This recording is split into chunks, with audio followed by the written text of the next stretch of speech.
ہاں جی، وقف کی صورت میں جو آخر والا حرف ہوتا ہے اس کو کس طرح ادا کیا جاتا ہے، تو یہ بات جاننے سے پہلے آپ نے یہ دیکھنی ہے کہ یہ جو جزم لگی ہوئی ہے، دالنما بنی ہوئی ہے، اس کو جزم کہتے ہیں۔ یہ جزم جس حرف کے اوپر بھی آئے اس کو ساکن کہتے ہیں، ٹھیک ہے۔ تو وقف کی صورت میں آخر والے حرف کے اوپر ایسی اگر جزم ہو تو اس کو تو ویسے ہی رہنے دیتے ہیں، یعنی کہ وہ حرف ساکن ہے تو اس کو ساکن رہنے دینا ہے۔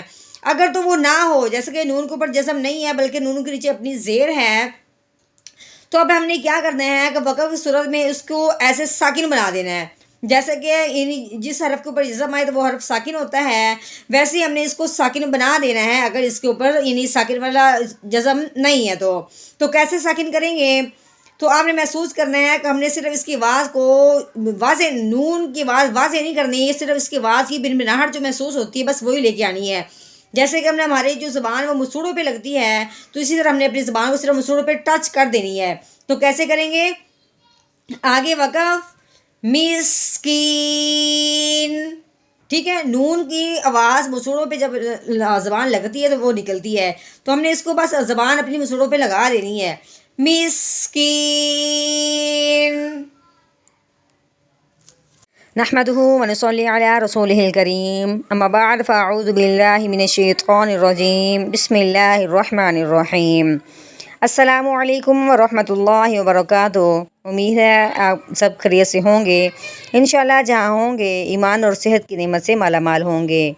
ہاں جی، تو آغاز کرتے ہیں ہم اپنے آج کے سبق کا دعاؤں کے ساتھ، تو چلیے شروع کرتے ہیں۔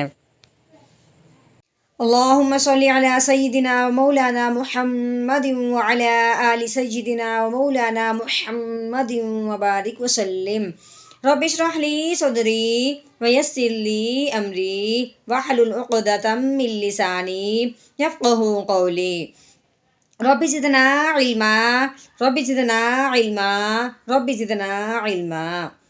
اعوذ باللہ من الشیطان الرجیم، بسم اللہ الرحمن الرحیم۔ ہاں جی، یہ ہے واو۔ واو جو ہوتی ہے، عربی کا جو واو ہوتا ہے یعنی قرآن پاک کا جو واو ہوتا ہے اس کو ہم نے ہونٹوں سے ادا کرنا ہوتا ہے، اور جو اردو کی کتابوں کا واو ہوتا ہے اس کو ہم نے دانتوں سے ادا کرنا ہوتا ہے، ٹھیک ہے۔ اب اس کو ہم نے دانتوں سے ادا نہیں کرنا، ہونٹوں کو گلائی کرتے ہوئے اس میں سے آواز نکالنی ہے۔ واو زبر وا، واو کے اوپر زبر لگی ہوئی ہے، ٹھیک ہے، وا، اس طرح کر کے آواز نکالنی ہے۔ آگے یہ ہے لام، اس کے آگے ہے الف، لام کے اوپر لگی ہوئی ہے زبر، ٹھیک ہے۔ تو آپ نے یہ دیکھنا ہے، ذہن میں ہمیشہ بات بٹھانی ہے کہ الف سے پہلے جب بھی زبر آ جائے تو اسے ہم نے ایک الف کے برابر لمبا کرنا ہے، ٹھیک ہے۔ تو کیسے لمبا کریں گے؟ لام الف زبر لا، ٹھیک ہے، والا، اتنا سے ہم نے لمبا کرنا ہے۔ تو آپ نے رٹا بالکل نہیں لگانا، سمجھ کے دیکھنا ہے کہ الف سے پہلے زبر آئی ہے، اب ہم نے اس کو لمبا کرنا ہے۔ تا کے اوپر آگئی ہے زبر، تا زبر تا، آگے یہ والا جو ہے یہ ہا، ٹھیک ہے، جیسے یہ اس طرح بنا ہوا ہے، یہ ہا ہے، ہا کے اوپر مد بھی ہے، ہا کے اوپر کھڑی زبر بھی ہے۔ اب ہم نے کیا کرنا ہے، جب اس کو پڑھتے ہیں تو آگے جب دیکھتے ہیں کہ آگے غود ہے، غود کے اوپر جو 3 دندوں والی شاد لگی ہوئی ہے، تو جس کی وجہ سے ہم نے کیا کرنا ہے، پچھلے والے حرف کو غود کے ساتھ ملا دینا ہے۔ اب ہم نے ہا کو کیلی مد اور کھڑی کے ساتھ نہیں پڑھنا، بلکہ آگے غود جو شد والی ہے، غود مشدد ہے، ہا کو اس کے ساتھ ملانا بھی ہے۔ ہاں جی، ماد کی وجہ سے ہم الف کو 3 الف کے برابر لمبا کریں گے، اب کھڑی زبر بھی ہے، اب ہم اس کو 4 الف کے برابر لمبا کریں گے اور ساتھ ملائیں گے بھی۔ تو کیسے ملائیں گے؟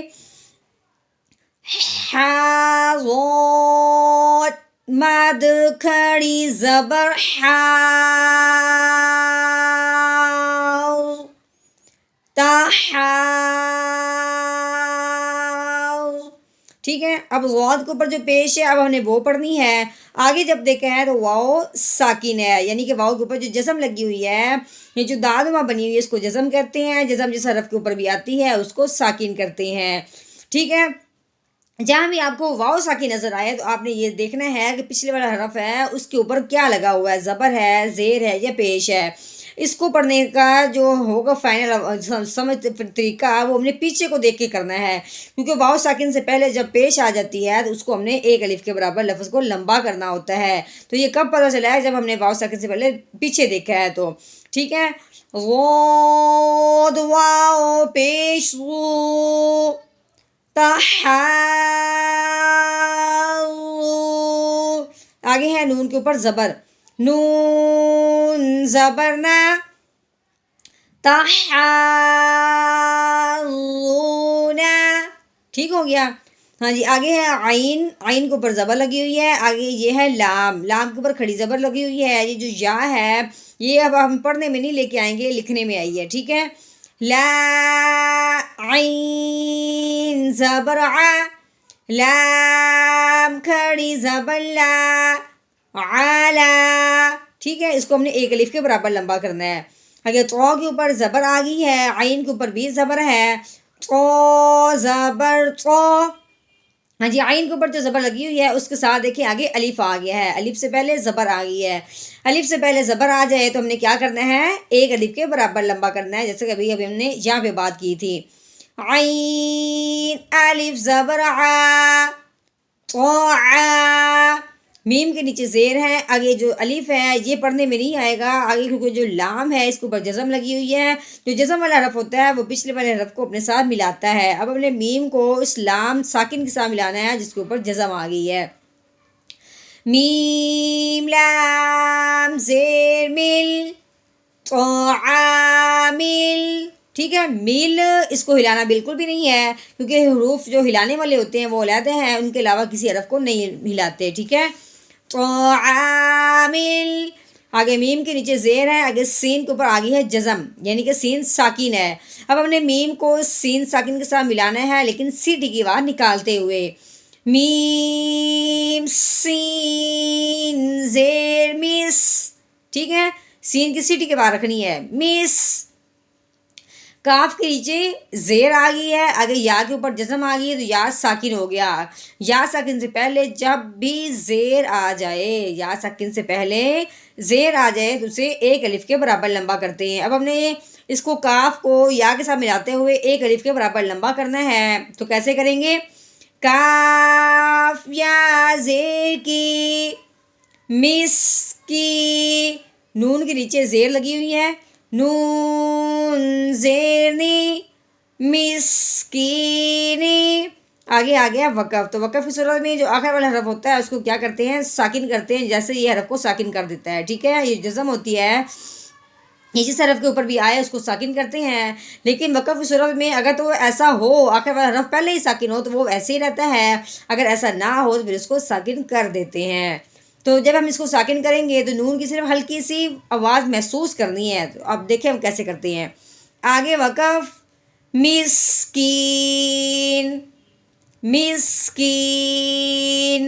نون کی ہم نے صرف زبان لگانی اوپر مسوڑوں پہ، باقی نون اس طرح کر کے کوئی لفظ نہیں پڑھنا. ٹھیک ہے. ہاں جی. اب اس آیت کا ہم نے توڑ کرنے کے بعد کرنا ہے جوڑ، یعنی کہ روانگی کے ساتھ پڑھنا ہے جس طرح ہم نے قرآن پاک کو پڑھنا ہے. تو چلیے شروع کرتے ہیں. اعوذ باللہ من الشیطان الرجیم. سورۃ الفجر مکیہ. بسم اللہ الرحمن الرحیم. ولا تحاضون على طعام المسكين. ولا تحاضون على طعام